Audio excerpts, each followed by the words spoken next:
नमस्कार. नोकर भरती या यूट्यूब चॅनलमध्ये आपल्या सगळ्यांचं स्वागत आहे. ICMR national institute of immunology यांच्याकडून नवीन भरतीची जाहिरात देण्यात आलेली आहे. एम्प्लॉयमेंट नोटिफिकेशन आहे. सरळ मुलाखतीद्वारे ही भरती परीक्षा घेतली जाणार आहे. याबद्दलची विस्तारित माहिती आजच्या व्हिडिओमध्ये पाहूयात. तर इथे पाहू शकता, applications are invited on or before 15 April म्हणजे 15 एप्रिल 2024 पूर्वी अप्लाय करायचं आहे या अर्जासाठी, या भरतीसाठी. याच्यामध्ये पाहू शकता, eligible candidates for following vacancies at ICMR NIH Mumbai. Application can be sent म्हणजे लिंक देण्यात आलेली आहे अर्ज करण्यासाठीची. त्या लिंकवरून अर्ज करायचा आहे, ॲप्लिकेशन करायचं आहे. Application received after due date म्हणजे 15 एप्रिल 2024 नंतर आलेले अर्ज स्वीकारले जाणार नाहीत. याबद्दलची विस्तारित माहिती पाहूयात.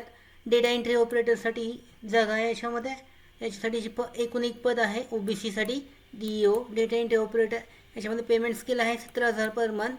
एसेन्शियल क्वालिफिकेशन पाहू शकता, intermediate 12th pass in equivalent from recognised board with DOE-ACC A level from recognized institute or 2 years experience in EDP works in government autonomous PSU or any other recognized organization. Speed test not less than 8,000 key depressions per hour through the speed test on computer आवश्यक आहे, म्हणजे कम्प्युटरची taste आवश्यक आहे.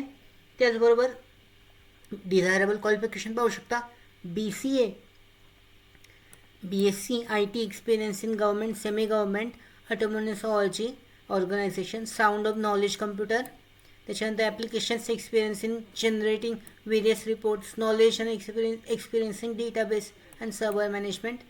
त्याचबरोबर वयाची पात्रता पाहू शकता, वयाची पात्रता आहे 28 वर्षापर्यंत. ड्युरेशन आहे 31 मे 2025 पर्यंत. ही भरती जी म्हणजे जे उमेदवारांचं सिलेक्शन केलं जाईल त्यांच्यासाठीचा वेळ असणार आहे 31 मे 2025 पर्यंत त्यांना घेतलं जाईल. त्याच्यामध्ये डिटेलमध्ये माहिती पाहू शकता, कशा पद्धतीने अर्ज करायचा आहे. अधिकृतची लिंक देण्यात आलेली आहे, इथे पाहू शकता.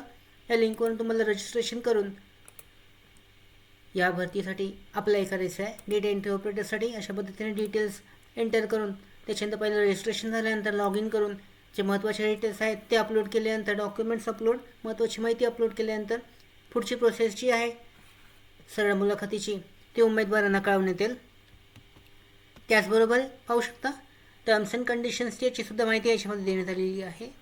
कशा पद्धतीने अप्लाय केल्यानंतर पुढची जी प्रोसेस आहे याच्यामध्ये काय काय डिटेल्स आहेत याबद्दलची माहिती दिलेली आहे. त्याचबरोबर पाहू शकता, या भरतीसाठी डेटा एंट्री ऑपरेटर या पदासाठी तुम्ही ऑनलाईन पद्धतीने दिलेल्या लिंकवरून अर्ज करू शकता.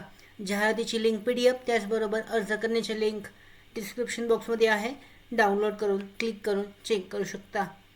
त्याचबरोबर आमच्या भरती updates, study material, online test series, police भरती प्रॅक्टिस टेस्ट आणि अधिक माहितीसाठी व्हॉट्सअप चॅनल आणि टेलिग्राम चॅनलला जॉईन करा. त्याचबरोबर नोकर भरतीच्या यूट्यूब चॅनलला सबस्क्राईब करा. धन्यवाद.